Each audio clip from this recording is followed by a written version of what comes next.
Assalamualaikum warahmatullahi wabarakatuh. Shalom, Om Swastiastu, salam sejahtera bagi kita semua.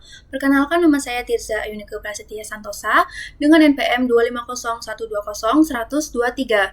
Saya berasal dari kelas B. Baik, di sini saya akan menjelaskan mini project statistika bisnis saya. Kita lanjut ke pembahasan. Untuk judul, saya memilih pengaruh jarak tempat tinggal ke kampus terhadap tingkat kehadiran mahasiswa UPN Veteran Jawa Timur. Analisis yang akan digunakan dan hipotesisnya. Analisis data dalam penelitian ini dilakukan dengan metode regresi linear sederhana dan jenis data yang akan dikumpulkan adalah data primer serta hipotesis sebagai berikut. Untuk H0-nya, tidak terdapat pengaruh jarak tempat tinggal ke kampus terhadap tingkat kehadiran mahasiswa, dan H1-nya, terdapat pengaruh jarak tempat tinggal ke kampus terhadap tingkat kehadiran mahasiswa.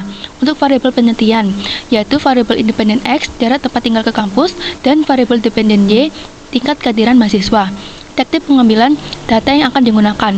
Penelitian ini menggunakan kuesioner melalui Google Form, dan sampel dalam penelitian ini adalah 36 mahasiswa aktif UPN Veteran Jawa Timur yang diperoleh dari hasil penyebaran kuesioner secara daring melalui Google Form. Berdasarkan kriteria mahasiswa aktif yang mengikuti perkuliahan, berdomisili di rumah atau kos, serta mengisi kuesioner secara lengkap. Data variabel penelitian. Untuk variabel X, jarak tempat tinggal ke kampus. Untuk pertanyaannya, seberapa jauh jarak tempat tinggal Anda, rumah atau kos saat ini ke kampus? Jawabannya seperti berikut. Variabel Y-nya, tingkat kehadiran mahasiswa. Untuk pertanyaannya, seberapa sering Anda hadir dalam mengikuti perkuliahan di kampus selama 14 pertemuan ini? Untuk jawabannya seperti berikut. Berikut adalah data mentas sebanyak 36 responden. Data di atas merupakan data ordinal, yaitu data yang disajikan dalam bentuk kategori yang memiliki urutan. Pengolahan data dilakukan menggunakan aplikasi StatsKingdom dengan metode simple regresi linear yang mensyaratkan data berbentuk numerik, interval, atau rasio. Jadi data ordinal gitu kita harus ubah menjadi data interval. Metode intervalisasi data yang digunakan adalah nilai tengah. Rumus nilai tengah yaitu batas bawah ditambah batas atas dibagi 2. Berikut intervalisasi variabel. Untuk variabel X kategori jarak segini dan nilai intervalnya segini, dan variabel Y tingkat kehadiran, kategori kehadirannya seperti ini dan nilai intervalnya seperti ini. Jadi ini adalah hasil dari data ordinal diubah dalam bentuk data interval menggunakan nilai tengah. Selanjutnya data ini kita masukkan ke dalam aplikasi StatsKingdom menggunakan simple linear regresi.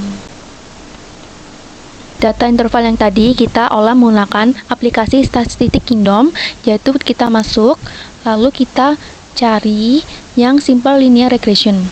Lalu kita tempel X dan Y-nya.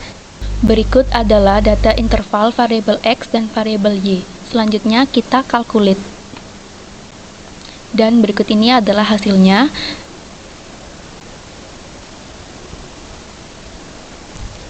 Hasil pengolahan data. Berikut adalah hasil pengolahan datanya. Untuk pembacaan grafik, line fit plot atau grafik garis regresi yang ada titik biru dan garis hitam miring ke atas menunjukkan hubungan positif tapi lemah antara X dan Y. Selanjutnya, untuk prediction interval, grafik dengan garis hijau CI 95% dan garis merah PI 95% menunjukkan rentang prediksi cukup lebar, sehingga akurasi prediksi masih terbatas. Berikutnya residual plot. Grafik bertuliskan residual plot, titik oranye di atas dan bawah garis 0, menunjukkan residual menyebar acak, jadi asumsi regresi terpenuhi dan tidak ada outlier. Ini regresi ANOVA-nya. Dan untuk grafik ANOVA atau UGF, bagian yang tertulis F sebesar 3,39 dan P sebesar 0,075, menunjukkan model belum signifikan karena P-nya lebih besar dari 0,05. Selanjutnya, hasil interpretasi data. Data ini dari StatsKingdom yang tadi. Yang pertama, hubungan variabel X dan Y. A. Koefisien determinasi R kuadrat. Nilai R kuadrat sebesar 0,09056 dari hasil perhitungan SS total 156,9722 dan SS regression 14,216. Rumusnya R kuadrat sama dengan SS regression dibagi SS total.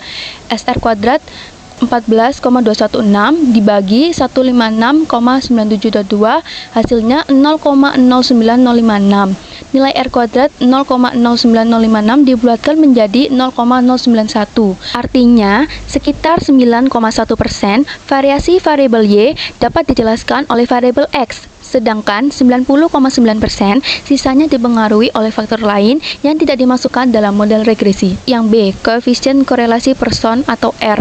Nilai R sebesar 0,3009. Nilai tersebut menunjukkan bahwa adanya hubungan antara X dan Y bersifat positif tetapi lemah, weak positive relationship. Ketika X meningkat, Y cenderung meningkat tetapi hubungannya tidak kuat. Yang C, standar deviasi residual.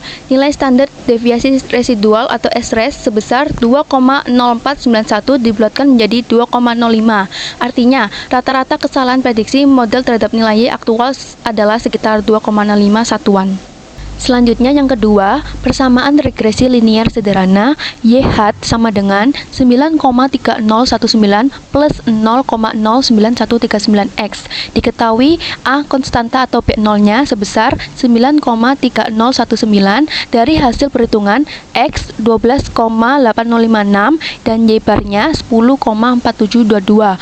Rumus B0-nya sama dengan 10,4722 dikurangi dari hasil perkalian 0,09139 dikali 12,8056. B0-nya sebesar 9,3019. Hal ini menunjukkan bahwa apabila jarak tempat tinggal mahasiswa ke kampus adalah 0, maka tingkat kehadiran mahasiswa diperkirakan sebesar 9,3019. Yang B, koefisien regresi atau B1 sebesar 0,09139. Dari hasil perhitungan diketahui sigma buka kurung XI min X bar tutup kurung YI min Y bar tutup kurung sama dengan 155,5556 dan sigma buka kurung XI min X bar tutup kurung kuadrat sama dengan 1702,1389. B1-nya sama dengan 155,5556 dibagi 1702,1389 hasilnya 0,09139. Hal ini menunjukkan bahwa setiap peningkatan satu satuan jarak tempat tinggal mahasiswa ke kampus akan diikuti oleh peningkatan tingkat kehadiran mahasiswa sebesar 0,09139 satuan dengan asumsi variabel lain dianggap konstan. Yang ketiga, uji kelayakan atau goodness of fit. Uji F diketahui F hitungnya sebesar 3,3858 dan p-value-nya sebesar 0,0745.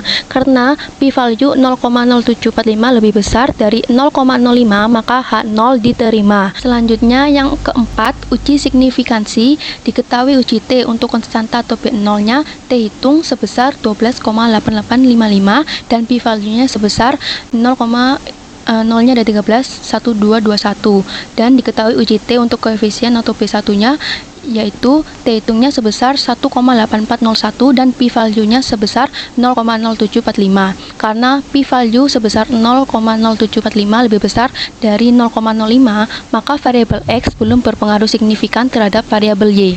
Yang terakhir, uji normalitas. Nilai Shapiro-Wilk diketahui p-value-nya sebesar 0,05042 lebih besar dari 0,05, maka residual berdistribusi normal. Dengan demikian, asumsi normalitas pada regresi linier sederhana terpenuhi. Yang ketujuh, kesimpulan. Berdasarkan hasil analisis regresi linier sederhana terhadap 36 responden mahasiswa UPN Veteran Jawa Timur, dapat disimpulkan bahwa jarak tempat tinggal ke kampus memiliki hubungan positif terhadap tingkat kehadiran mahasiswa. Namun dengan tingkat kekuatan yang lemah. Hal ini ditunjukkan oleh nilai koefisien korelasi atau R sebesar 0,3009. Nilai koefisien determinasi atau R kuadrat sebesar 0,09056 menunjukkan bahwa 9,1% variasi tingkat kehadiran mahasiswa dapat dijelaskan oleh jarak tempat tinggal ke kampus, sedangkan 90,9% sisanya dipengaruhi oleh faktor lain di luar penelitian model regresi ini.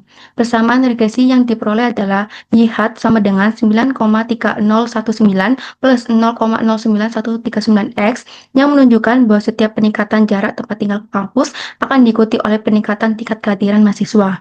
Namun demikian, hasil uji signifikansi menunjukkan nilai p-value sebesar 0,0745 yang lebih besar dari taraf signifikasi sebesar 0,05, sehingga hipotesis H0 diterima.